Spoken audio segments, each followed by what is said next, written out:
Capítulo 7. Una multitud de heridos.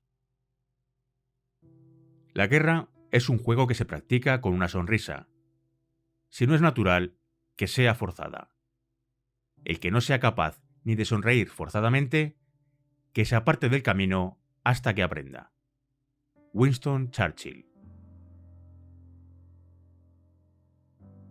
Mi esposa, Lindsay, me contó una historia sobre 3 veteranos de la guerra de Vietnam que habían dado una charla en su clase de historia de las Fuerzas Aéreas, que cursó mientras estudiaba historia en Chapel Hill, en la Universidad de Carolina del Norte.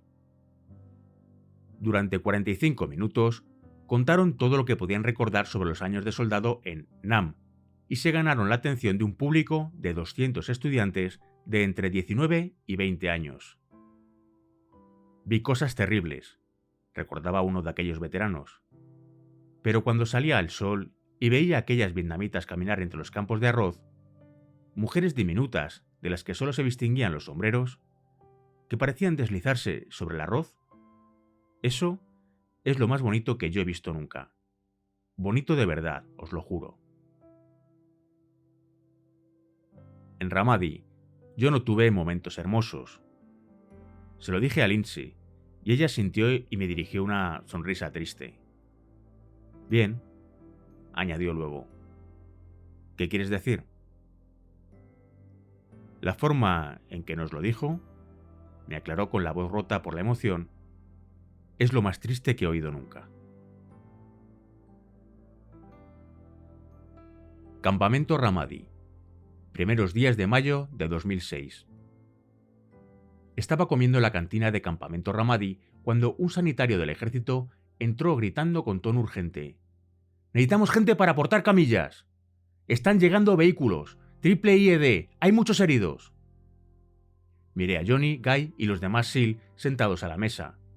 Sin necesidad de decir una palabra, dejamos los cubiertos y corrimos afuera. Los insurgentes habían pequeñado una combinación de varios proyectiles de artillería que habían detonado cuando un pequeño convoy de infantería de marina pasaba por el lugar. Fue una explosión colosal. Guy se acercó al jefe de la atención médica y le dijo que Johnny y yo éramos sanitarios de las fuerzas especiales. El hombre se alegró de poder contar con nosotros. Ya había oído explotar muchos artefactos irregulares a lo lejos, y siempre pensaba en la muerte y destrucción que acarreaban. Ver la carnicería con mis propios ojos, sin embargo, situaba aquella sombría realidad en otro nivel. Puedes buscar en el baúl de los recuerdos, pero se cruza una frontera cuando, en vez de tener noticia de las bajas, porque lo lees o te lo cuentan, las ves con tus propios ojos. La imagen de esos infantes mutilados o moribundos por obra de unos cobardes me provocó una cólera intensa. Quería responder con algo, quería devolver el golpe. La ocasión no iba a tardar en presentarse. La sección médica de Charlie no estaba lejos de la cantina y corrimos para allá a toda prisa. Al principio fuimos a la zona de preparación de los vehículos, donde llevarían a los heridos, pero cuando nos identificamos como sanitarios de combate, nos hicieron pasar. Es probable que tengamos más bajas de lo que se había previsto, nos dijo un sanitario del ejército. Caminaba con decisión entre la febril actividad del interior y nos hizo señas de que lo siguiéramos. Necesitaremos que os ocupéis de vuestras propias camas. Os puedo dar a 3 o 4 auxiliares para cada uno. ¿Podéis gestionar a pacientes sin más ayuda? Así es, replicamos. Asintió con rapidez y nos dejó frente a 2 camas vacías. Miré la escena que se representaba alrededor de la cama, que se parecía a un episodio moderno de MASH. A mi alrededor, diverso personal médico se preparaba con urgencia para la llegada inminente de los heridos. Se reunían y distribuían los carros de paradas, electrocardiógrafos, fluidos intravenosos y mantas solares. Los auxiliares que me habían asignado se situaron a mi lado, a la espera de emprender acciones a las que, por desgracia, estaban más que acostumbrados. Eran jóvenes, pero sabían lo que hacían. Cuando los heridos empezaron a llegar, me sentí angustiado. La explosión había quemado parte de los uniformes. Había muchísima sangre. No sé si estoy listo para esto, pensé, echando un vistazo nervioso a los otros sanitarios. En el curso de personal sanitario de combate 18D Habíamos practicado casos de bajas multitudinarias, pero en la vida real la cuestión es distinta. Estaba a punto de intentar estabilizar a una persona, a un soldado de Estados Unidos, no a una cabra. No había sentido una tensión tan fuerte en ninguna de las operaciones en las que había participado. Atender a una persona que ha saltado por los aires y está luchando por sobrevivir es una carga muy pesada. Sabes que la supervivencia de esa persona depende casi exclusivamente de ti. Necesita que tomes las decisiones idóneas, y por tu parte, tú tienes que lidiar con un frenesí de pensamientos y emociones que te dificultan estar lo bastante centrado y tranquilo para poder salvarlos. No sé cómo transmitir la inmensa presión que acompaña a esta sensación. A, B, C. Me repetía una y otra vez. El anagrama que nos recuerda la necesidad de controlar el estado de A, la vía aérea, B, la ventilación y C, la circulación. A medida que se iban llenando las camas de alrededor, se creó una atmósfera de caos organizado. Cuando se anunció que ya se había asignado un responsable para todas las bajas, comprendí que no tendría una cama propia. Debería haberme supuesto un alivio, pero me sentí frustrado por mi propia inutilidad. No quería quedarme sentado sin hacer nada. Eché un vistazo a la cama más próxima. El médico estaba en la cabecera, examinando a un joven infante de marina tendido de espaldas. Un par de soldados se afanaban a ambos lados del doctor, cortando uniformes, comprobando constantes vitales, cumpliendo lo que se les indicaba. Me puse en pie, asertivamente, al lado del médico. «Señor, soy sanitario 18D», dije con tono calmado. «¿Puedo ayudar en algo?» Me echó un vistazo rápido antes de volver a centrarse en la linternita que usaba para examinar las pupilas del marine. «Coloque una intravenosa en la pierna derecha». Cuando mis manos tuvieron que hacer, la angustia desapareció. Puse toda mi eficiencia al servicio del infante, al que, según parecía, la onda expansiva le había causado lesiones en la cabeza. Estaba inconsciente. La presión intracraneal, propia de esa clase de heridas, implicaba que el chaval debía ser evacuado a Ramadi lo antes posible. Incluso si llegaba con vida a Alemania, donde se trasladaba a todos los heridos de gravedad, la cosa pintaba mal, me parecía. Y a juzgar por la cara del médico, él pensaba lo mismo. Cuando acabamos de vendar y preparar a aquel herido para llevarlo hasta el helicóptero que lo esperaba, noté que de pronto me hervía la sangre. El joven, rubio y pálido, gemía. Noté que hacía muy poco que se había cortado el pelo con el típico estilo militar de raparse los lados y la parte trasera. No parecía tener más de 18 o 19 años. Vendría a ser como mi hermano menor. Sentí la necesidad de maldecir en voz alta cuando le miré las pupilas, una contraída, la otra espantosamente dilatada. Fractura basal del cráneo. Mala cosa. El rotor del UH-60 hacía llegar el polvo a nuestra tienda. Cuando llegamos a la plataforma y pasamos al herido a manos del cirujano de a bordo y su tripulación, recuperé la calma. Ya no podíamos hacer nada más por él. Estaba en sus manos. Me agaché y corrí hasta salir del radio de los rotores. Cuando el 60 levantó el vuelo y se marchó, me quedé allí, en pie, en silencio. Pensé en el infante. Era improbable que nunca llegara a saber cómo le había ido. Como estadounidenses, luchamos unidos, un solo equipo, una sola guerra. Me volví y miré hacia la ciudad, con la mandíbula apretada. Me sentía como un martillo listo para aplastar a todos los muyas de Ramadi. Una hora más tarde, Johnny, Guy y yo nos marchamos de la sección médica de Charlie entre un silencio sombrío. Yo pisaba con fuerza entre el polvo lunar, con ganas de llegar al comedor, ansioso por retomar el orden de mi pequeña tienda. Mi automática, mi M4, mi MK11, las cosas que tenían sentido para mí. Pero un infante moribundo que ni siquiera había cumplido mi edad, no podía darle sentido a lo que los muyes estaban haciendo con esas bombas por las calles de Ramadi. Ardía en deseos de combatir. 1 o 2 semanas después de que yo hubiera ayudado en el triaje del ataque con IED, se organizó otra misión para acercar a un artificiero en el suroeste de Ramadi. A las pocas semanas de llegar, ya me había podido acostumbrar al ritmo de batalla. habíamos completado una quincena de misiones y nos aguardaban muchas más. Mi mentalidad de combate estaba evolucionando. La guerra, como cualquier otra actividad, es rutina, una cuestión de memoria muscular. Se reciben las órdenes, se prepara la misión, se ejecuta. La inquietud iba perdiendo peso. El odio hacia el enemigo y sus tácticas cobardes lo iba ganando. Estábamos todos listos para ir contra otro de los fabricantes de bombas, con la esperanza de frenar la amenaza de los SIED. El área a la que nos dirigíamos mostraba una gran concentración de actividad insurgente y nunca se había podido atravesar y limpiar.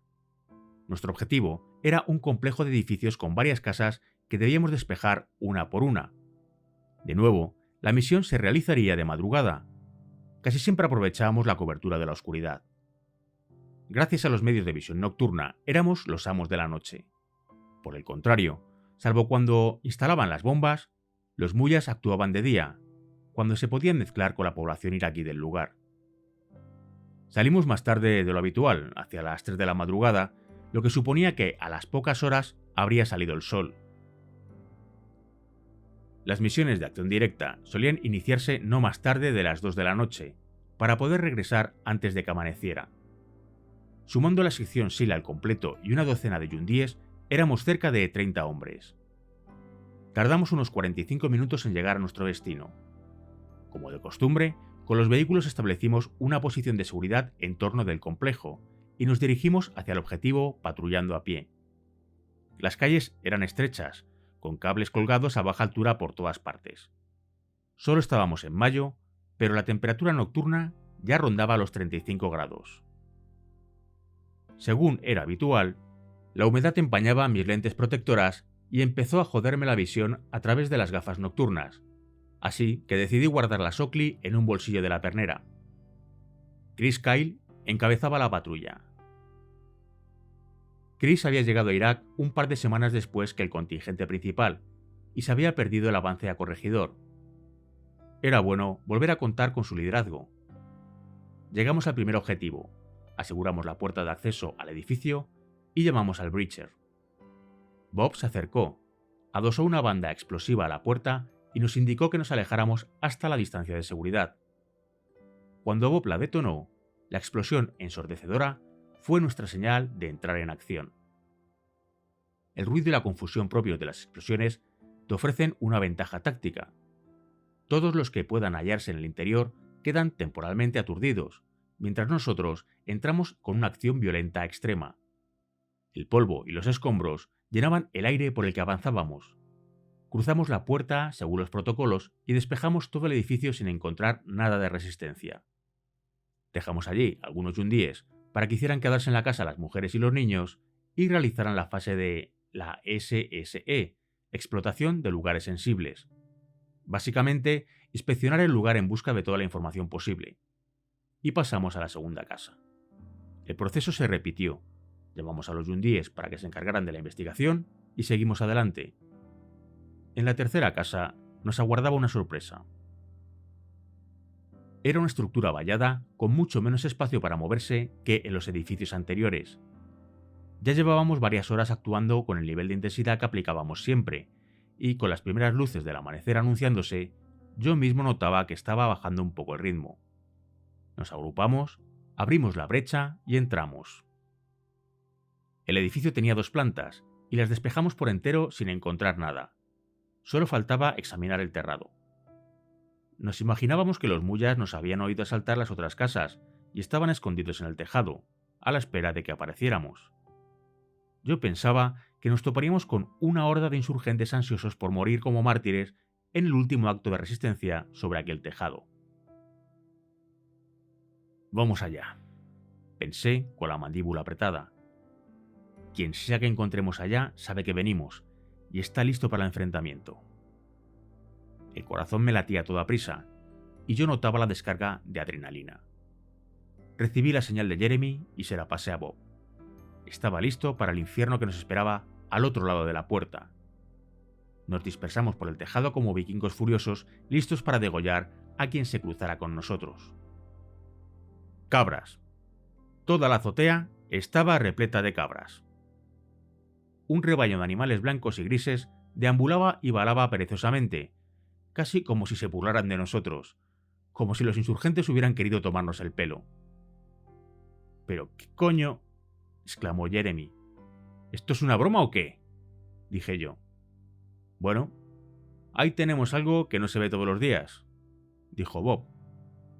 Nos miramos los unos a los otros y nos echamos a reír con ganas, solo que en Ramadi. Estábamos bastante agotados y con ganas de salir de allí. Andar por el territorio de los malos, a plena luz del día, nunca era una buena idea. Luke hizo venir a los Yundíes para que registraran el edificio y entre todos empezamos a recoger toda la información posible. Encontramos componentes de ordenador, teléfonos móviles, un puñado de CDs y dinares iraquíes, la moneda local. Aquel lugar tenía toda la pinta de ser la casa de unos mullas, solo que sin ellos. Llenamos varias bolsas de basura con los materiales de valor y nos fuimos hacia los vehículos.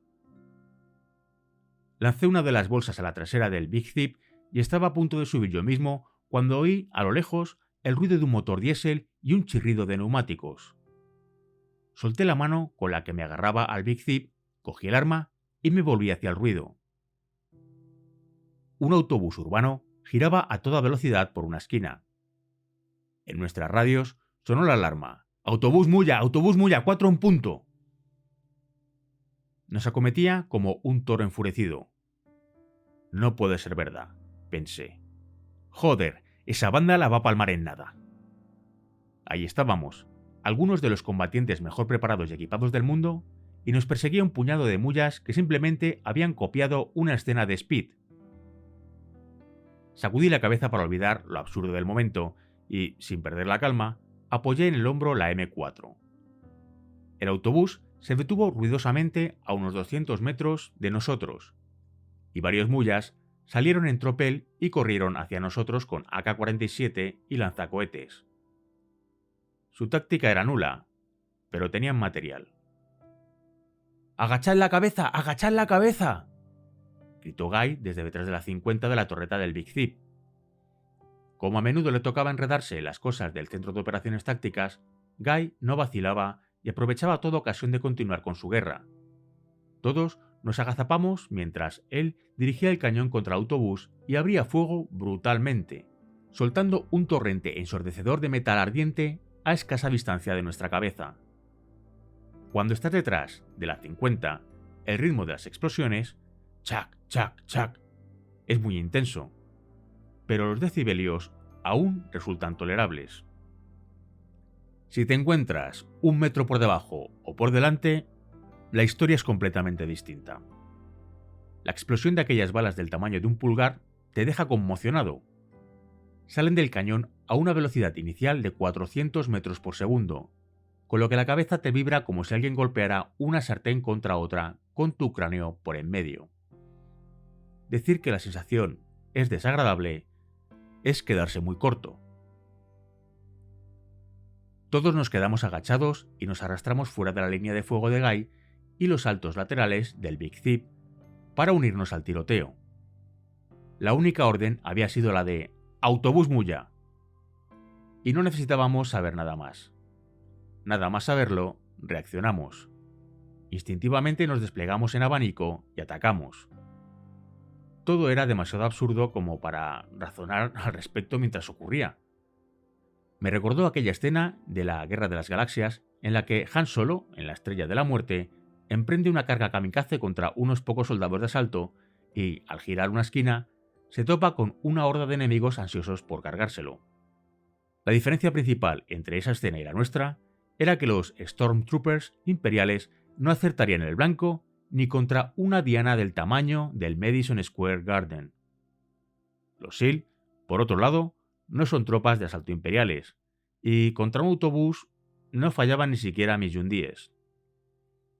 El artillero de la 50 del Humvee situado frente al Big Zip, al otro lado de la calle, también desató una tormenta feroz contra el autobús Mulla, y yo veía saltar chispas, estallidos y pequeñas llamaradas a medida que nuestras 50 hacían trizas el vehículo con el chorro implacable de metal ardiente.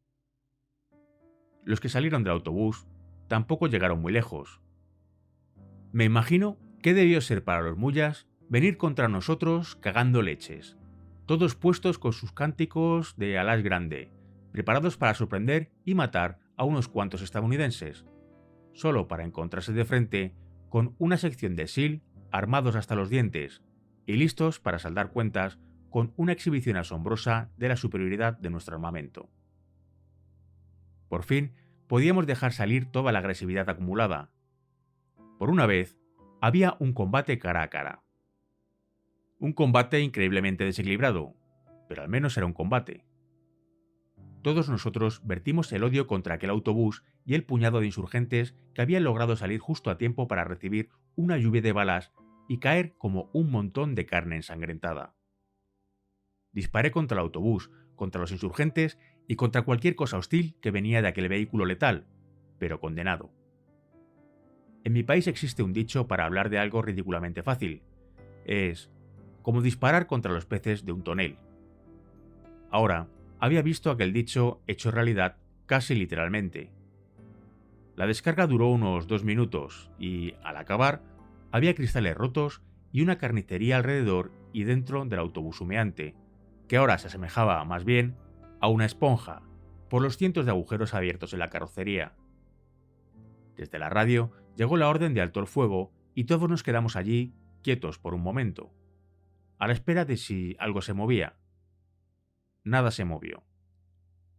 Nos miramos los unos a los otros y nos echamos a reír. «Tío, ¿esto ha pasado de verdad o no?», dije en voz alta, a nadie en particular. «Una puta autopista de la muerte aquí mismo», dijo la leyenda. «Yo no sé cómo llamarlo, pero me lo he pasado genial», dijo Guy. Bob, que había estado más cerca que los demás de la 50, gritó: «¿De qué coño habláis, tíos? ¡No oigo una puta mierda!». Todos nos echamos a reír y Luke llamó por radio y nos dio la orden de reanudar la marcha. El camión cobró vida ruidosamente, con todos sentados en los sacos de arena de la trasera del Big Zip, sonriendo con una mezcla de satisfacción e incredulidad. Mientras volvíamos a la base Tiburón, en silencio, recordé historias sobre la primera invasión de Irak, en 2003, y de cómo los soldados iraquíes y los combatientes fedayines se presentaban en la batalla, a veces montados en autobuses escolares. Al parecer, los autobuses de Muyas eran algo típico de Irak, tan típico como ciertamente desafortunado. Aquella táctica tan absurda me hacía pensar en mi pasaje favorito del clásico monólogo de apertura de George C. Scott en Patton. Esa película fue un fijo de nuestra sección en Irak. La contemplábamos religiosamente durante los tiempos muertos, y era frecuente que citáramos el discurso inicial de Patton a sus tropas. «Ahora tenemos la mejor comida y equipo, el mejor espíritu y los mejores hombres del mundo. Todos sabéis, y es la verdad, que compadezco a esos pobres contra los que vamos a luchar. Por Dios que así es, ya que no solo vamos a disparar contra ellos. Nuestra intención es arrancarles las entrañas y usarlas después para engrasar las ruedas de nuestros tanques. Vamos a matar a esos miserables teutones por millares». Un autobús de Muyas. Nuestro primer millar. Se me escapaba la sonrisa. Eso me gustaba, que las bajas ingentes las sufriera el enemigo.